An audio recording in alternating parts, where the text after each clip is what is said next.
संध्या को वक्त दुख मत दीजिए का हुआ को दुख मत दीजिए का हुआ को दुश्मन आवे द्वार पे ठना दीजिए हुआ अरे लौट तुम बगिया मुड़ जाइयो लौट तुम बगिया मुड़ जाइयो चौथरवा फिर बाई बाग सुपर को फिर आइयो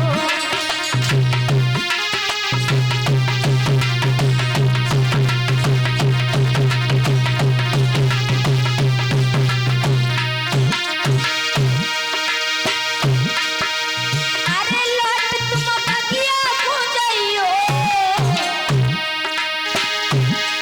और चौथरवा फिर बाई बाग सुपर को फिर आइयो सवेरे हम आवेंगे रे सवेरे हम आवेंगे और चौथरवा फिर बाई बाग सुपर को मारेंगे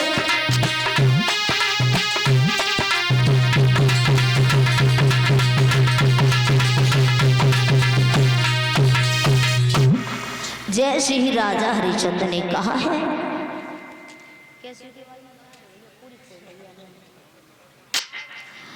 जवाब दियो है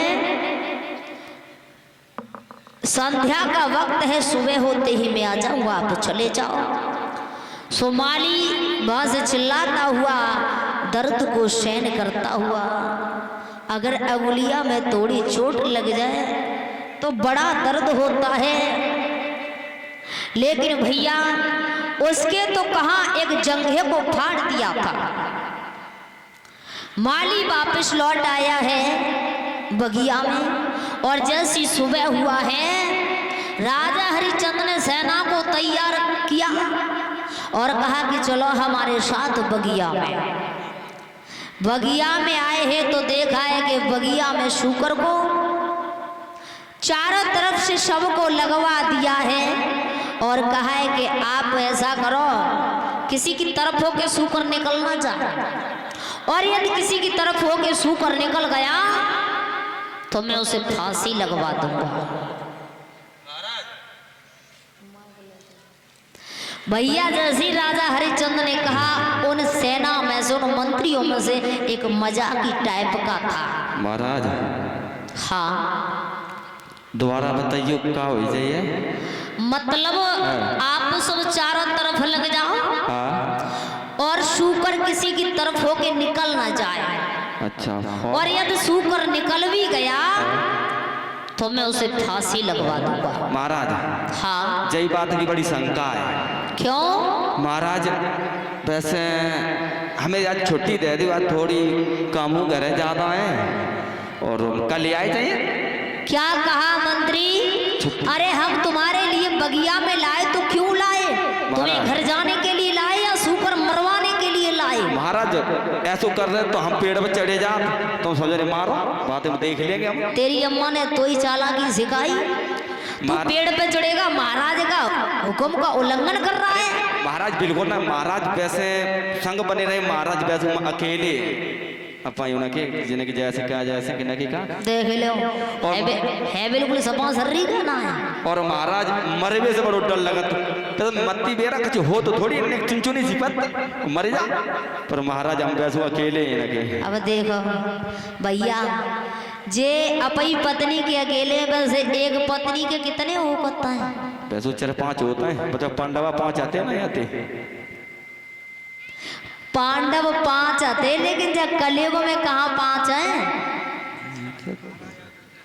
अब महाराज जैसे अब कह दें तो रांधो कहीं ना जैसे कहा जैसे कछ चलो ठीक है जैसे महाराज हम मरवे से बड़ो डर लगा तो ऐसा करता हम लंबे पेड़ पर चढ़े जाते और जे बैठे जे सवाई जी पीक कटा के घर से फिरी है माते तो कोई इनको कोई ना आएगा पीछे इनको सब कुछ है लेकिन इनको कोई ना है भैया जे मर जाए तो कोई बात ना है जे बच जाए हमारी ये रोई रोई मर जाइए ता सकाता है महाराज हमें बड़ो डर लगता है हाथ जोत तो पहिया छोले महाराज हमें छोड़ दे मंत्री ज्यादा बोलने का तुम्हारे लिए अधिकार नहीं है, ज्यादा बोलने की जरूरत नहीं है, चारों तरफ लग जाओ, सूकर निकल ना जाए।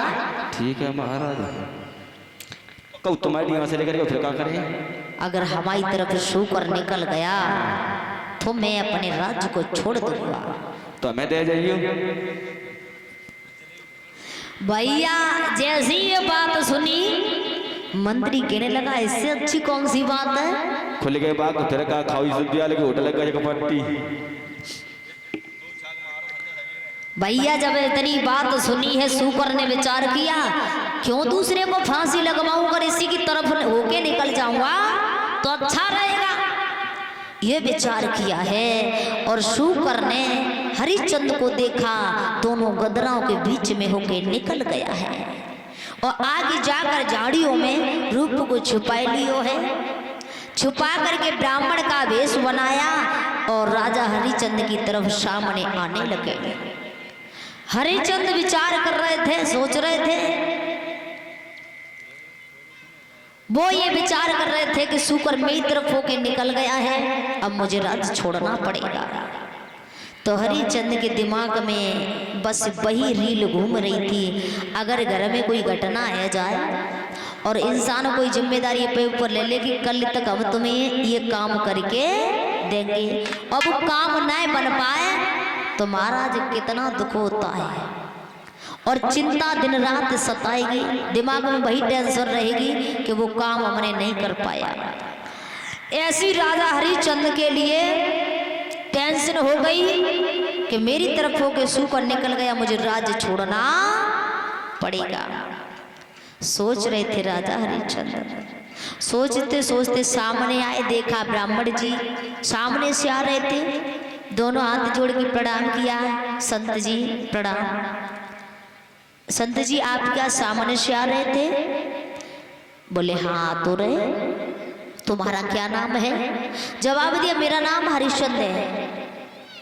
ओ तुम वही राजा हरिश्चंद्र हो क्या अयोध्या नगरी के, जो आपका दुनिया में नाम हो रहा है, जो आपका सब दुनिया जय जयकार कर रही है, तुम्हारी प्रशंसा कर रही है, आप वही राजा हो क्या, दान करते हो?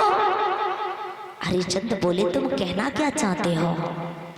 जवाब दिया कहना क्या चाहता हूँ, आपने मुझे पूछा इसलिए मैंने पूछ लिया तुम्हारे लिए। वो बात ठीक है, लेकिन बाबा एक बात बताओ, आप इधर से ही आ रहे हो ना? इधर से ही आ रहे हो, सामने से आ रहे हो, लेकिन ये बताओ आपने कोई सूकर देखा क्या? सूकर? हाँ। सूकर क्या क्या करोगे महाराज? अरे करूंगा क्या, उसने मेरी सारी फुलवारी को उजाड़ दिया है और माली के जंगे को फाड़ दिया, मैं उसे मारना चाहता हूँ। मारना चाहते हो? हाँ। वो भी तुम? क्यों क्या हुआ? जी महाराज बात अच्छी ना लगे। अच्छी आप राजन कितने बड़े महाराज, तुम नौ सुन चले आते और तुम छोटे भाई सूकर को मारना चाहे। राजा हरिश्चंद्र से ब्राह्मण कहने लगे हैं वाह भी वाह, अरे हम तो समझते तुम बहुत बड़े राजा हो, दान करने वाले हो, जीवों को दान जिंदगी देने वाले, और आज जिंदगी ले रहे हो। वाह जी वाह राजा हरिश्चंद्र।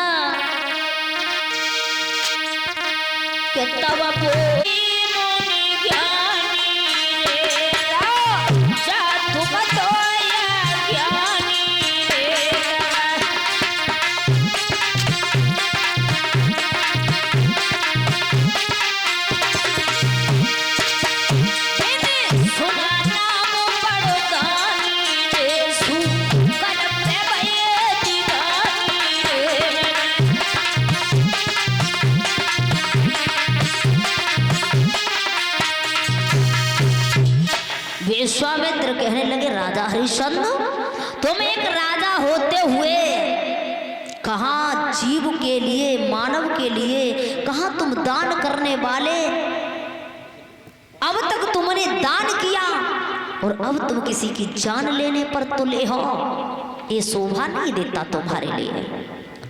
जो इंसान दान करे फिर जान ले तो अच्छा नहीं होता है। जवाब दिया कहना क्या चाहते हो? बोले कहना क्या, मेरे घर में एक लड़की है और मैं उसके हाथ पीले करना चाहता हूँ, मैंने सोचा तुम्हारे पास चला जाऊं तो कुछ दान मिल जाएगा, उसके हाथ पीले कर दूंगा। जवाब दिया है दीनबंधु, यहाँ तो मेरे पास कुछ नहीं है, केवल कुंजी और लगाम है। यदि आपको ये चाहिए तो मैं दे सकता हूँ। बोले हाँ बिल्कुल तैयार है, कुंजी लगाम ही हमें दे दो। कुंजी लगाम संत जी के हाथ में पकड़ा दी और अपने घर ले आए राजा हरिश्चंद्र। जैसे ही घर लाए हैं, द्वारे पर बिठाल दिया है आसन डाल करके और कहा संत जी बैठिए, आइए। संत जी बोले हैं कि राजन, कुंजी और लगाम का आपने संकल्प नहीं किया है, तो संकल्प कर दिया।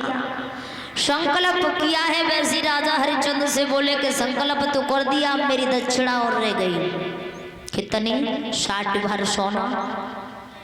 60 भर सोना जैसी कहा, हरिश्चंद्र ने खजांची को बुलाया और कहा कि आप सोने वाले कमरा में से 60 भर सोना निकाल करके संत जी को पकड़ा दो। खजांची कहने लगा महाराज कुंजी और लगाम कहाँ है? जवाब दिया कुंजी और लगाम तो मैं संत जी के हाथ में कब की दे चुका हूं। संत जी ने कहा राजा हरिश्चंद्र कौन सी दुनिया में भटक रहे हो? अरे जब घर में अगर बहू आ जाए, घर में बहू आ जाए और पूरे घर का तुम पहले ही उसे तिजोरी की चाबी पकड़ा दो, पूरे घर का भार उसके ऊपर डाल दो,